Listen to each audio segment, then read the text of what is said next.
August 21st, 2012. Today I was emailed Danny Returns. Danny Returns starts out with a young adult man sitting on a bench in the playground. He turns to the camera and says, "Hello everyone, my name is Danny," which some viewers might recognize me as the brother of Miranda and the son of June in Season 2.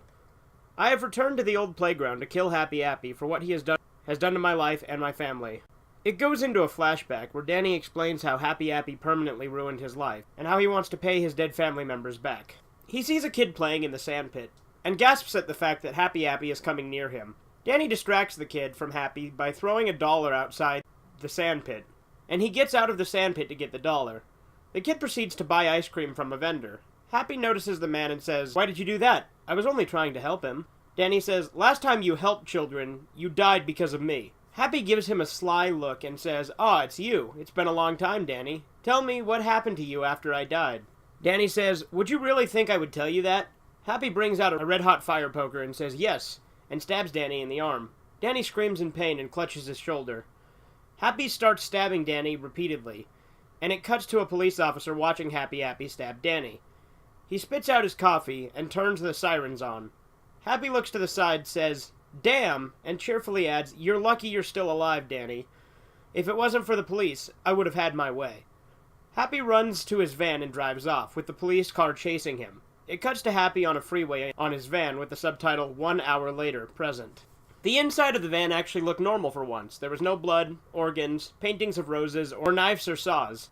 I wonder why it's clean this time. Happy goes to his house, but notices smoke coming from where his house was. Worriedly, he parks his car and notices that the house was burned down. Happy is infuriated and finds a note on the ground saying that Danny set his house on fire in revenge for what Happy did to him. Happy finally snaps and runs to his van, driving off to the playground. The episode ends with no music over the credits, and it went to a promo for the new episode, A Day at the Tracks. Happy announces over the radio that a grand race for charities will happen, and that kids are only allowed to race. It shows children lining up in Ron Raisin's grand race. It looks innocent enough, until the very last second when it zooms out over the race. Two things are noticeable. First off, the kids seem to be lining up at what looks like abandoned train tracks. Secondly, Forensic is barely seen handing out flyers for the race. August 25th, 2012. Remember when I talked about how I ran over Frederick a few days ago? Well, I guess that didn't kill him, because I read a news report about him being arrested. The episodes I'm watching were probably made before he got arrested, knowing Frederick. I doubt this means the end of his legacy.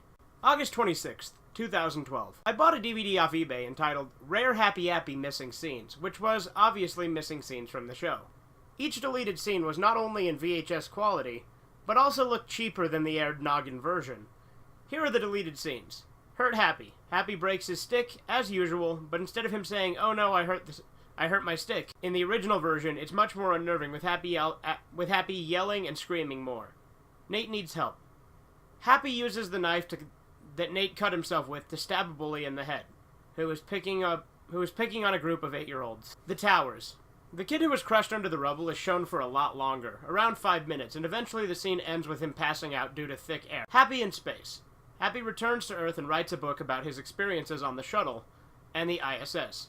Frederick is shown for the first time on the show, congratulating Happy Appy for being the first apple in space. Hospital doctor. The nurse calls the police on Happy, but is shot in the back of the head by Frederick, who happens to see this.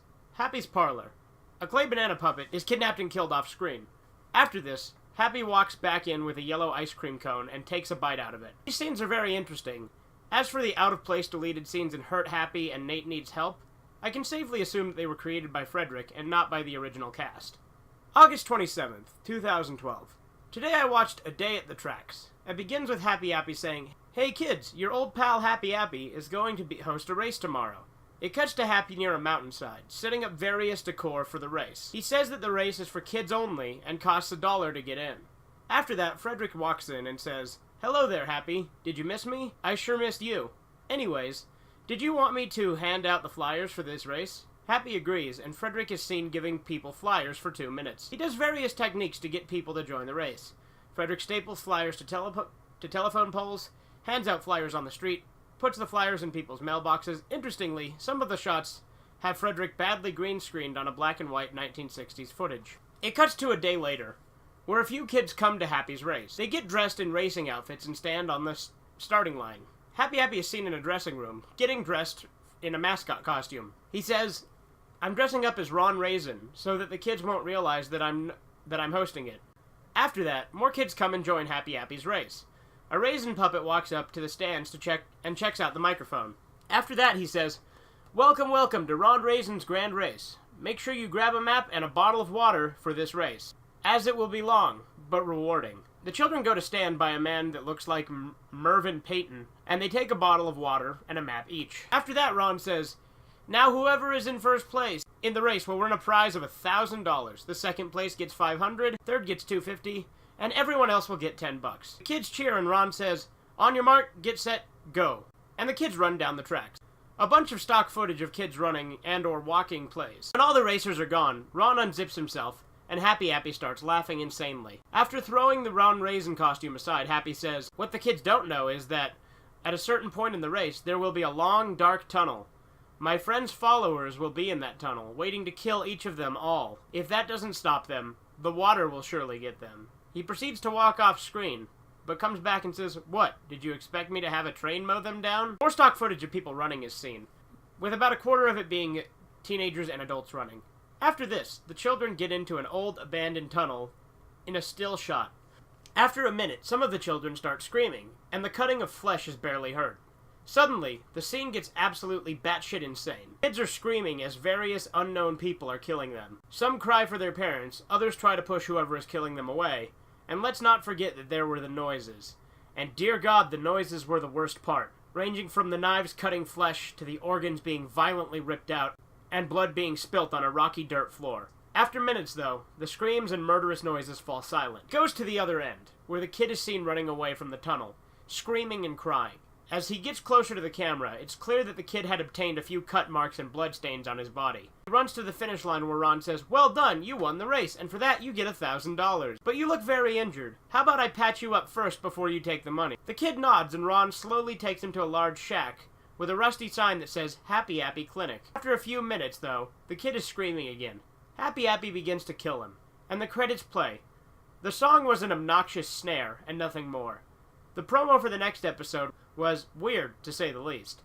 It was called Happy Makes a Movie, and began with Happy saying, "Hey kids, I'm making a movie." Happy begins to make a treehouse, a follower slicing someone's throat. Happy begins playing the bongos, singing a song in German, and a zoom-in of a fake propaganda poster with Napoleon XIV is on it. August 28th, 2012.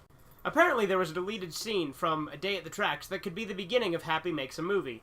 After the scene where Happy kills the winner of the race, he exits the shack with all the money he planned to give to the winning children. Happy goes to a movie director, who is obviously a child, and puts the money on his desk. Happy tells him that he wants the director to help him create a horror movie. The director thinks about it, and asks where the script is. Happy does his death smile and proceeds to murder him off screen. After this, Happy exits the room, carrying a wagon full of money bags. I don't know why Frederick deleted the scene. Maybe it made the episode too long, or maybe he liked how the episode ended, for he's a very sick fuck. August 31st, 2012. Jim Forrester has just emailed me 3 times that he has found things that are related to Happy and or Frederick Gorgoat. A few days back, he called the Tsunami Hotline in episode 4. Sometime during the only time I called it and when I got Happy the Pirate, the line must have gone out of service since he heard "Your call could not be completed" recording. However, according to Jim, the quality of the recording was so distorted it sounded like an Irishman was dying. The second thing he found was that a man was killed by a van in a hit and run in Corpus Christi. It doesn't sound noteworthy, unless it involved an employee or Frederick. But there were 3 facts about the murder that I felt it needed a mention on the blog. The first fact was that the man was Nate from Nate Needs Help. How do I know this? When Nate was killed, he was 5 days after turning 20, which means Nate was around 6 when he starred in Happy. The news article had a photo that showed him on his 6th birthday. It looked almost exactly like he did in Nate Needs Help. The second fact was that, also on the news article, was a picture of the van taken a minute before it ran over Nate.